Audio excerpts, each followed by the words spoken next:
Hello students, हमने inorganic की second unit start कर दी है। Metal ligand bonding in transition metal complexes. पिछले वीडियो में हमने वीबीटी और उसकी लिमिटेशंस देखी थी। वीबीटी ट्रांजिशन मेटल कॉम्प्लेक्सेस की बॉन्डिंग ज्योमेट्री और मैग्नेटिक प्रॉपर्टीज़ को बताती है, लेकिन इसके साथ इसकी काफ़ी सारी कमियां रही हैं, जिनमें से मेन है जैसे ये कॉम्प्लेक्सेस के कलर और स्पेक्ट्रल बिहेवियर, इन सब को एक्सप्लेन नहीं कर पाती। इसलिए इसके बाद आई सीएफटी, और आज हम डिस्कस करेंगे सीएफटी को। CFT that means crystal field theory. ये एक इलेक्ट्रोस्टैटिक मॉडल है, लेकिन वास्तव में जो कॉम्प्लेक्सेस है उनका जो नेचर है वो कोवेलेंट नेचर होता है, लेकिन जो सीएफटी है वो काल्पनिक है और तथ्यों के विपरीत है। इसलिए इसे स्टार्टिंग में काफ़ी समय तक इस सिद्धांत को स्वीकृति नहीं मिली, लेकिन वीबीटी की कई सारी कमियों के कारण आज के समय में सीएफटी का काफ़ी अधिक महत्व है। सीएफटी बेसिकली कॉम्प्लेक्सेस में धातु और लिगेंड के मध्य जो इंटरेक्शन है उसको इलेक्ट्रोस्टैटिक अट्रैक्टिव फोर्स के रूप में देखती है। जैसा कि आयनिक क्रिस्टल में धनायन के चारों ओर ऋणायन का फील्ड पाया जाता है, सेम ऐसे ही यहाँ पर भी लिगेंड के द्वारा एक फील्ड क्रिएट होता है जिसे क्रिस्टल फील्ड कहा जाता है। इसलिए इस थ्योरी को नाम दिया गया है crystal field theory. Ionic bonding में कैटायन और एनायन के बीच में अट्रैक्टिव फोर्स पाया जाता है, लेकिन साथ ही साथ में वहाँ पर रिपल्सन फोर्स भी होता है, लेकिन उसे नेग्लिजिबल मान दिया जाता है। जैसे केंद्रीय धनायन के इलेक्ट्रॉनों पर ऋणायन द्वारा लगाए गए प्रतिकर्षण की उपेक्षा कर दी जाती है। सेम ऐसे ही यहाँ पर भी मेटल के पास जो डी ऑर्बिटल्स हैं वहाँ पर इलेक्ट्रॉन पाए जाते हैं। वो लिगेंड का जो चार्ज है, नेगेटिवली चार्ज लिगेंड होते हैं या लिगेंड होते हैं, वो उनके पास lone pair of electron present होते हैं, उससे रिपल्सिव फोर्स फील करते हैं। वो इसी वजह से जो डी ऑर्बिटल है उनकी डिजेनरेसी ख़त्म हो जाती है। अब हम पढ़ते हैं सीएफटी अजम्पशन, यानी क्रिस्टल क्षेत्र सिद्धांत के पोस्टुलेट्स या उसकी अवधारणा। सबसे फर्स्ट है the interaction between the metal ion and the ligands are purely electrostatic. That means जो सेंट्रल मेटल एटम है और लिगेंड्स हैं उनके मध्य केवल इलेक्ट्रोस्टैटिक फोर्स ऑफ अट्रैक्शन ही पाया जाता है। इन दोनों ऑर्बिटल्स के मध्य कोई भी इंटरेक्शन नहीं होती। दैट मीन्स मेटल और लिगेंड के मध्य जो बंध है उसकी जो नेचर है वो आयनिक होती है। Second, the ligands are regarded as point charge. Ligand को एक पॉइंट चार्ज के रूप में माना गया है। लिगेंड दो टाइप के होते हैं। अगर वो नेगेटिवली चार्ज है तो वहाँ पर आयन आयन इंट्रैक्शन होगी, और वो अगर न्यूट्रल होंगे तो उनके पास lone pair of electron present होंगे, तो वहाँ पर आयन डाइपोल इंट्रैक्शन होगी। थर्ड है the electron on the metal are under repulsive from those on the ligands. Ligands के पास भी इलेक्ट्रॉन होते हैं और मेटल के डी ऑर्बिटल्स में भी इलेक्ट्रॉन होते हैं। तो यहाँ पर जो मेटल के डी ऑर्बिटल में जो इलेक्ट्रॉन्स होते हैं वो लिगेंड के इलेक्ट्रॉन से रिपल्सिव फोर्स फील करते हैं। The electrons on metal occupies those D orbitals farthest away from the direction of approach of ligand. तो जो लिगेंड के इलेक्ट्रॉन हैं मेटल के डी ऑर्बिटल के इलेक्ट्रॉन्स को रिपल्सन फोर्स क्रिएट करते हैं। तो लिगेंड जितना अधिक डी ऑर्बिटल के पास होता है वो इलेक्ट्रॉन उतना ही अधिक जो है प्रतिकर्षण को महसूस करता है। The number of ligands and their arrangement around the central metal ion will have different effect on the relative energy of 5d orbitals. यानी कि जो मेटल के 5d जनरेट ऑर्बिटल्स होते हैं वो लिगेंड की ओरिएंटेशन के अकॉर्डिंग डिफरेंट जो है इलेक्ट्रोस्टैटिक फील्ड फील करते हैं, और उसी के अकॉर्डिंग डिफरेंट एनर्जी लेवल में डिसोसिएट हो जाते हैं। जनरली सिमेट्रिक फील्ड में जो पांचों डी ऑर्बिटल्स है वो डीजनरेट स्टेट में होते हैं। डीजनरेट का मतलब होता है कि सभी जो डी ऑर्बिटल्स है उनका ऊर्जा स्तर समान होता है, यानी उनका जो ऊर्जा का मान है वो समान होता है जब सिमेट्रिक फील्ड क्रिएट होता है। लेकिन जैसे ही नेगेटिवली चार्ज बॉडी उसके अराउंड आती है तो वो डीजनरेसी ख़त्म हो जाती है और डिफरेंट एनर्जी लेवल पर ये स्प्लिट हो जाते हैं। तो इस चीज़ को समझने से पहले हमें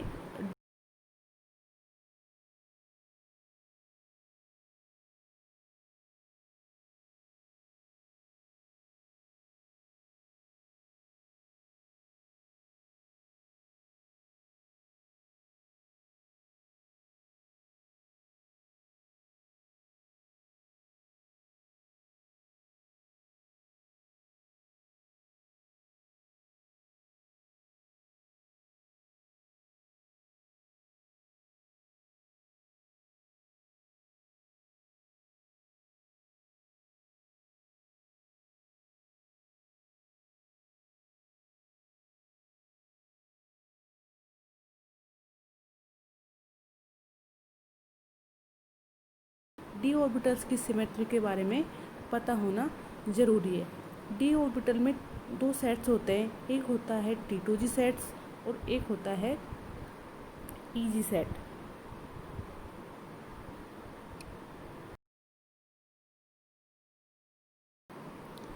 जो EG सेट होता है वो डबली डीजनरेट होता है और जो T2G सेट होता है वो ट्रिपली डीजनरेट सेट होता है।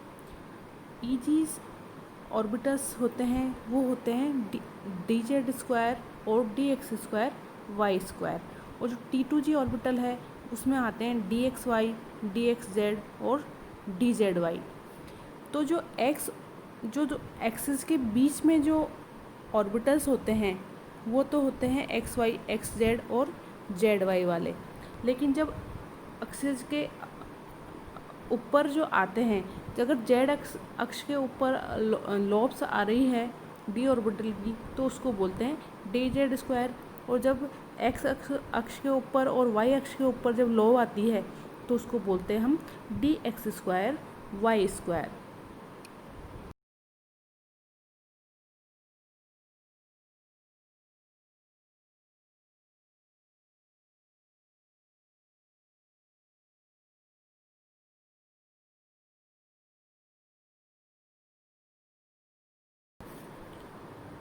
जो T2G सेट है उसकी lobes lying in between the axis होती है, जबकि जो EG सेट है उसकी लॉब्स है lying along with the axis. जो एक्सिस के अलोंग होती है वो होती है dz² और dx²y² की, और जो बिटवीन द एक्सिस होती है वो होती है dxy, dxz और dzy।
अब हम डिफरेंट फील्ड में जो डी ऑर्बिटल्स है उसकी स्प्लिटिंग को देखेंगे।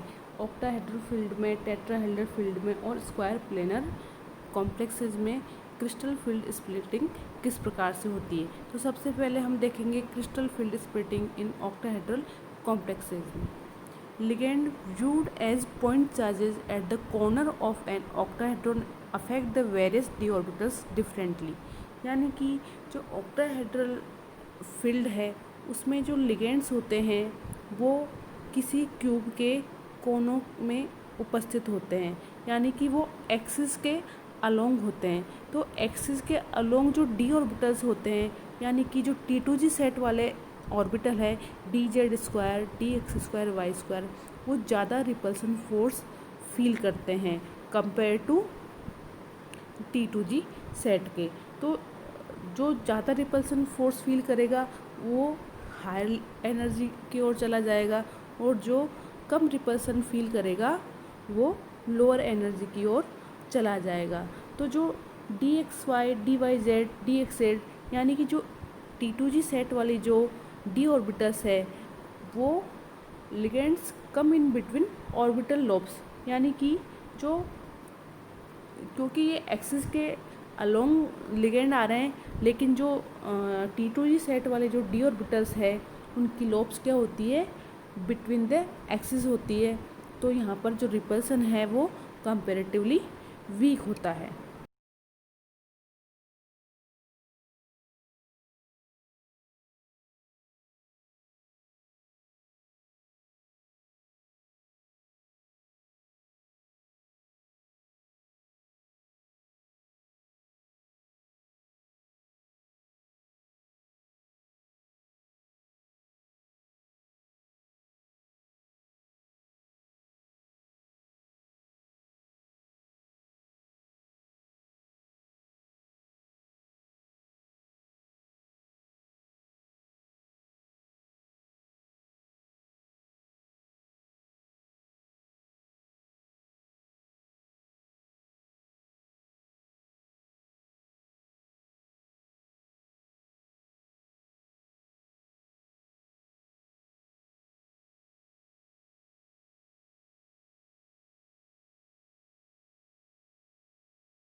जैसा कि हम यहाँ पर देख रहे हैं कि एक ऑक्टाहेड्रल कॉम्प्लेक्सेस में अलोंग द एक्सिस यहाँ पर जो है 6 लिगेंड अलोंग द एक्सिस यहाँ पर एक फील्ड क्रिएट कर रहे हैं। तो जैसे जब मेटल के डी ऑर्बिटल होते हैं नॉर्मली डीजनरेट स्टेट में होते हैं, यानी कि पांचों जो डी ऑर्बिटल है उनकी एनर्जी लेवल सेम होता है, लेकिन जैसे जैसे लिगेंड पास आता है तो उनका एनर्जी लेवल हाई हो जाता है, और जैसे जैसे लिगेंड और पास आते जाते हैं तो रिपल्सन फोर्स बढ़ता जाता है, और जो D orbital along the axis lying होते हैं उनके बीच में रिपल्सन फोर्स ज़्यादा होता है, जो कि ईजी सेट वाले होते हैं, और जो उनका एनर्जी लेवल है वो ऊपर चला जाता है, और जो बचे हुए रिमेनिंग जो T2G सेट वाले होते हैं वो कंपेरेटिवली लो रिपल्शन फील करते हैं और उनका एनर्जी लेवल कम हो जाता है।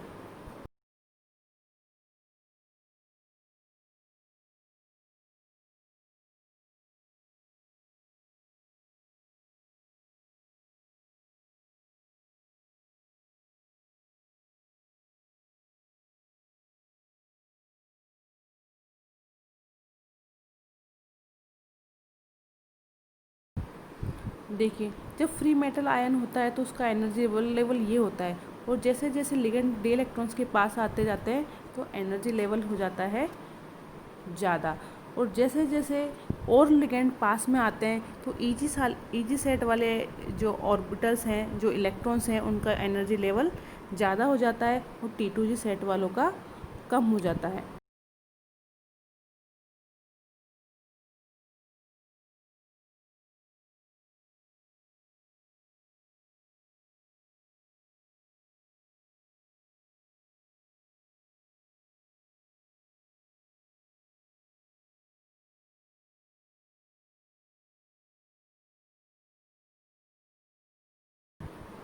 इसके बाद इनमें इलेक्ट्रॉनों को हुंड के नियम के अनुसार हम रीडिस्ट्रीब्यूट करते हैं। इस प्रोसेस में चूँकि काफ़ी इलेक्ट्रॉन लोअर एनर्जी लेवल में चले जाते हैं और कुछ मात्रा में एनर्जी रिलीज करते हैं। इस रिलीज एनर्जी को ही क्रिस्टल फील्ड स्टेबलाइजेशन एनर्जी यानी कि CFSE कहते हैं, जो कि कॉम्प्लेक्स की ज्योमेट्री और स्टेबिलिटी को डिसाइड करती है।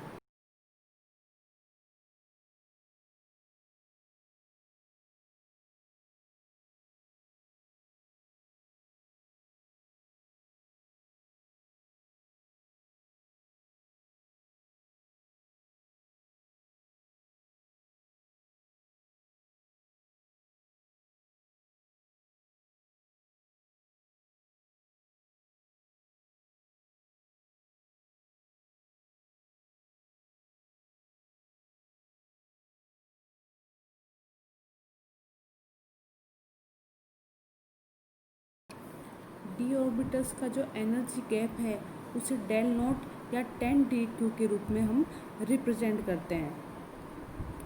जो Eg कक्षक है वो एवरेज एनर्जी लेवल से प्लस 0.06 डेल नॉट ऊपर चले जाते हैं, जबकि जो T2g सेट वाले जो ऑर्बिटल्स है उनका energy level average energy level से -0.4 डेल नॉट नीचे आ जाता है।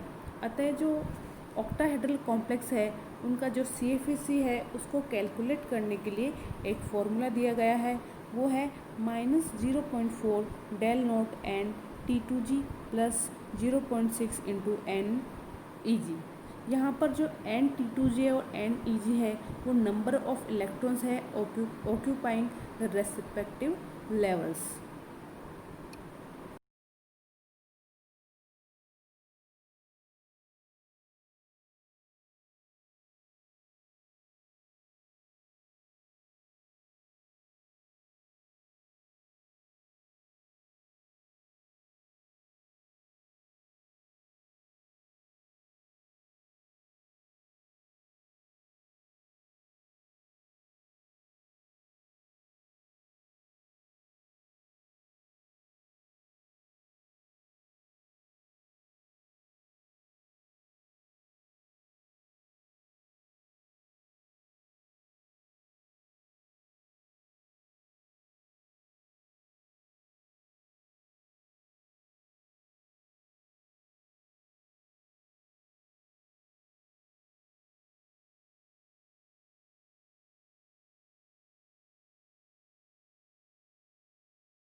जब CFAC का मान बहुत ज़्यादा होता है तो वहाँ पर पेयरिंग हो जाती है, लेकिन जब CFAC की वैल्यू कम होती है तो वहाँ पर नो पेयरिंग अकर्स, क्योंकि वहाँ इजीली अपर लेवल में इलेक्ट्रॉन चला जाता है। तो यहाँ पर D5 सिस्टम को इस हुन्स रूल के अकॉर्डिंग और CFAC और पेयरिंग एनर्जी की बेसिस पे यहाँ पर फिल किया गया है।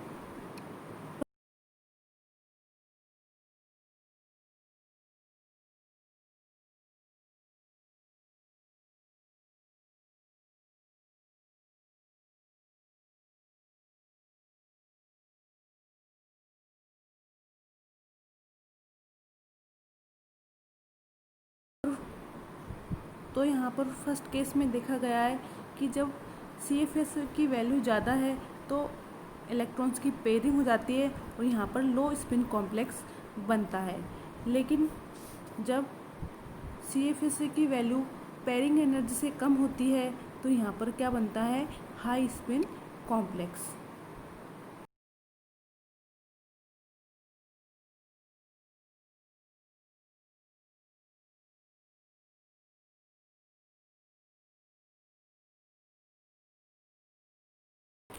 जो पेयरिंग एनर्जी होती है वो मेनली 2 पार्ट्स से बनी होती है। फर्स्ट है कूलम्बिक रिपल्शन एनर्जी और सेकंड है exchange stabilizing energy. Coulombic repulsion energy caused by having 2 electrons in same orbitals. Destabilizing energy contribution of pi c for each doubly occupied orbital। और जो second part है इसका वो होता है exchange stabilizing energy for each pair of electrons having the same spin and same energy. Stabilizing contribution of pi E for each pair having same spin and same energy. तो जो pairing energy पाई होती है वो सम होती है पाई सी और पाई ई का।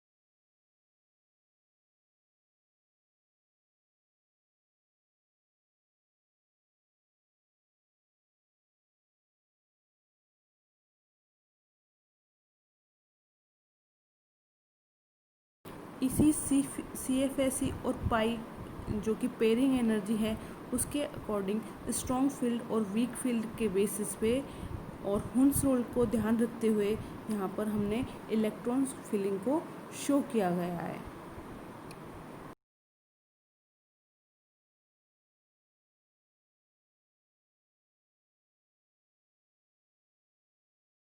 अब हम नेक्स्ट वीडियो में वो उन फैक्टर्स को देखेंगे जो CFSE की वैल्यू को अफेक्ट करते हैं।